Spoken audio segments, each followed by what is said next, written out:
Hello students, तो आज हम करेंगे चैप्टर नंबर 4 डिटर्मिनेंट्स की एक्सरसाइज 4.5 का क्वेश्चन नंबर 11। हमें दिया है solve the system of linear equations using matrix method. तो आपको मैट्रिक्स मेथड का यूज करके इस लीनियर इक्वेशन को सॉल्व करना है। ठीक है, तो हम क्या करेंगे, सबसे पहले इन इक्वेशंस को मैट्रिसेस की फॉर्म में लिखेंगे। ठीक है, तो चलिए लिख लेते हैं।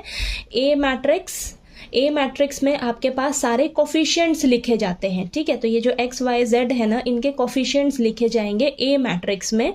तो देखिए 2 1 1, नेक्स्ट क्या हो जाएगा 1 माइनस का 2 माइनस का 1, और नेक्स्ट थर्ड इक्वेशन में आपके पास एक्स वाली टर्म नहीं है। एक्स वाली टर्म नहीं है तो इस इक्वेशन को सबसे पहले आप इस तरीके से लिख सकते हो ना, ऐसे लिख लीजिए।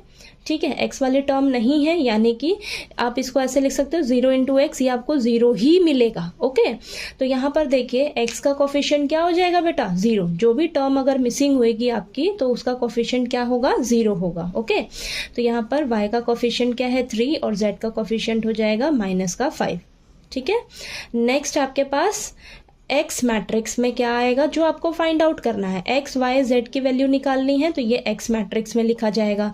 और बी मैट्रिक्स लेनी है, इसके अंदर क्या लिखा जाता है कांस्टेंट टर्म। ठीक है, तो 1 3/2 और ये 9। ओके, ए मैट्रिक्स में सारे कोफिशिएंट्स, एक्स मैट्रिक्स में जो आपको फाइंड आउट करना है, और बी मैट्रिक्स में सारे कांस्टेंट टर्म। ओके, अब ये देखिए आपकी जो लीनियर इक्वेशन है ये इस फॉर्म में लिखी है ax = b। ओके, तो यहाँ पर देखिए बेटा आपको एक्स वाई जेड की वैल्यू निकालनी है, यानी कि आपको एक्स मैट्रिक्स फाइंड आउट करनी होगी। ठीक है, तो एक्स मैट्रिक्स कैसे निकलेगी, ए इनवर्स इंटू बी करके। ठीक है, तो आपको एक्स मैट्रिक्स निकालने के लिए क्या सॉल्व करना होगा, ए इनवर्स इंटू बी। अब सबसे पहले हम ए इनवर्स फाइंड आउट करेंगे। तो ए इनवर्स के लिए क्या फॉर्मूला है आपका, 1 determinant of A into adjoint of A. ठीक है, तो सबसे पहले क्या निकालेंगे हम, डिटर्मिनेंट निकाल लेते हैं। ठीक है, ए मैट्रिक्स का डिटर्मिनेंट निकाल लेते हैं। तो मैं यहाँ पर कॉलम 1 को एक्सपैंड करने का सोच रही हूँ। ठीक है, तो यहाँ पर सबसे पहले साइन लगा लीजिए ताकि आपकी कोई मिस्टेक ना हो। तो ये प्लस का, ये माइनस का, ये प्लस का रहेगा। ठीक है, तो चलिए करते हैं। अब ये 2 जो है एलिमेंट कहाँ रहता है, फर्स्ट रो फर्स्ट कॉलम में, उसको डिलीट कर दो, बचा क्या -2 -1 3 और -5। नेक्स्ट क्या है माइनस का 1, अब ये कहाँ रहता है सेकंड रो फर्स्ट कॉलम में। ठीक है, तो बचा क्या आपके पास 1 1 3 और -5।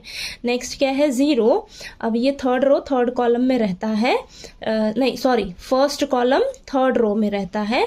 तो ये बचा क्या आपके पास 1 1 -2 और ये -1। ये तो वैसे भी 0 ही होने वाला है आपका।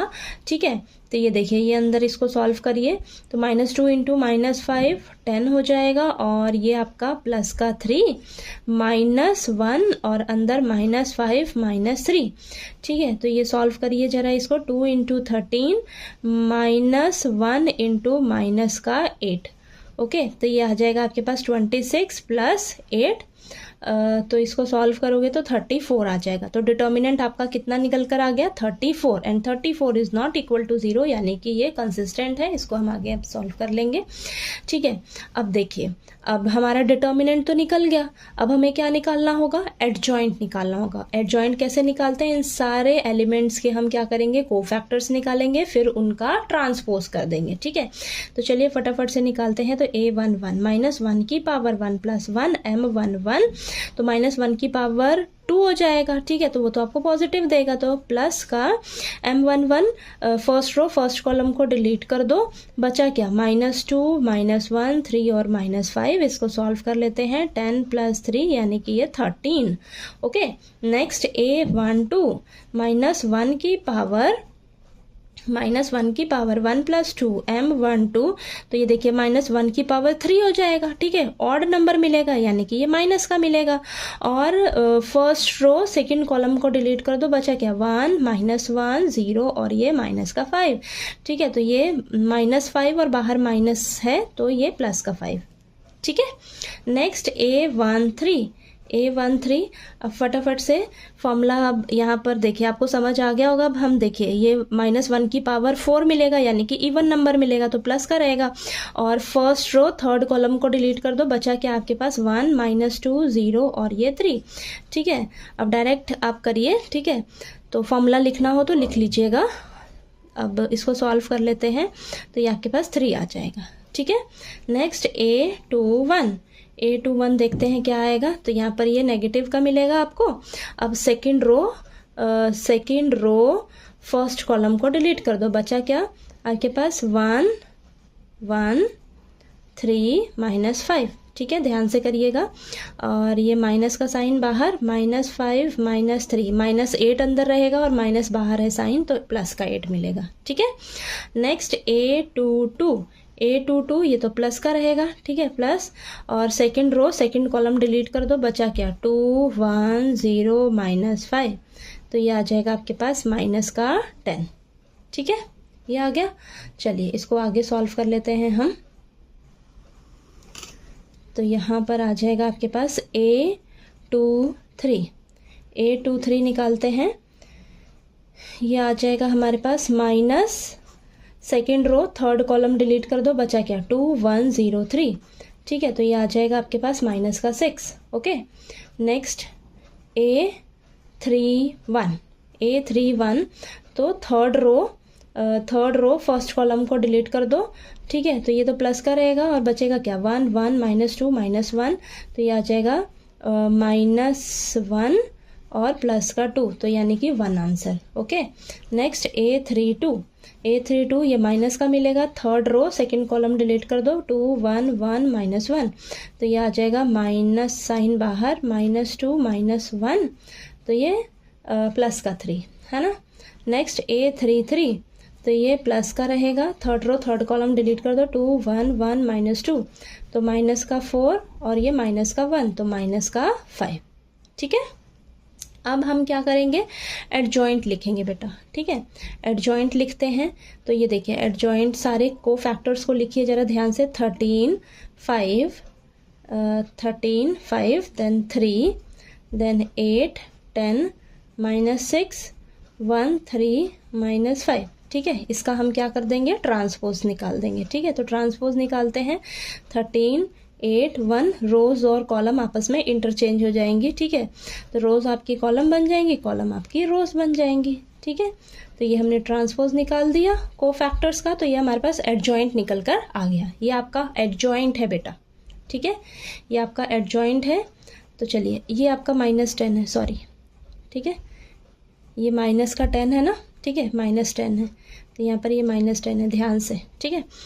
अब एडजॉइंट आ गया आपके पास। अब हम क्या लिखेंगे, ए इनवर्स लिख लेते हैं। तो ए इनवर्स क्या हो जाएगा आपके पास, 1 अपॉन डिटर्मिनेंट क्या निकला था 34, तो 1/34 इंटू एडजॉइंट क्या आया है 13 8 1 5 माइनस का 10 3 3 -6 -5, ठीक है। तो अब हमारे पास ये ए इनवर्स निकल कर आया है, ए इनवर्स आया है।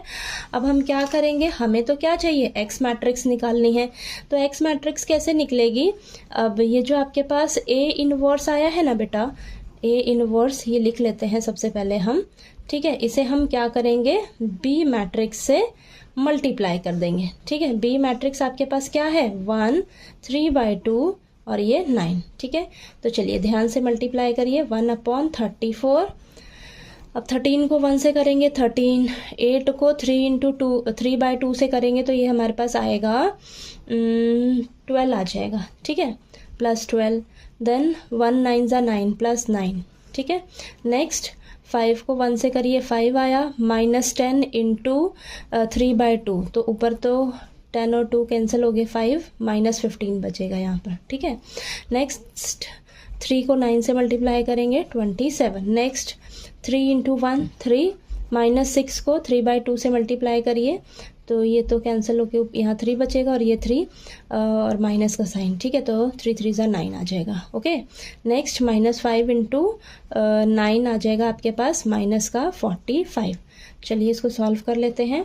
तो 1/34 बाहर, इसको सॉल्व करिए, देखिए इसको प्लस करेंगे तो हमारे पास आएगा यहाँ पर 34 और यहाँ पर आएगा आपके पास सॉल्व करके 17, ठीक है, हाँ 17 आएगा और ये आ जाएगा बेटा आपके पास -54 और ये +3 करेंगे तो -51, ठीक है। अब ये जो 34 है ना, 34 सबके पास जाएगा, डिवाइड में हो जाएगा। तो 34 divided by 34, 17 by 34 minus 51 by 34। तो इसको सॉल्व करिए ज़रा, आपके पास क्या आ रहा है। ये आ जाएगा 1 और यहाँ पर आएगा 1/2, देन ये आ जाएगा आपके पास माइनस का 3/2। ठीक है, ये 17 के टेबल पे कैंसिल हुआ है लास्ट वाला। ठीक है, तो ये आ गया आपके आंसर। तो एक्स मैट्रिक्स निकल कर आ गई, यानी कि ये एक्स की वैल्यू है, ये वाई की वैल्यू और ये जेड की वैल्यू। तो एक्स की वैल्यू क्या निकल कर आई है आपके पास, 1 आई है। वाई की वैल्यू क्या आई है आपके पास, 1/2 आई है। और जेड की वैल्यू क्या आई है बेटा आपके पास, माइनस का 3/2। ठीक है, ये आपका आंसर है। तो आपको ये क्वेश्चन नंबर 11 अच्छे से क्लियर हो गया होगा। कोई डाउट आए आपको कहीं पे भी तो प्लीज़ आप मेरे से पूछ लीजिएगा। और अगर वीडियो अच्छा लगे तो प्लीज़ वीडियो को लाइक कीजिए, शेयर कीजिए और ज़्यादा से ज़्यादा सब्सक्राइब कीजिएगा चैनल को। Thank you so much.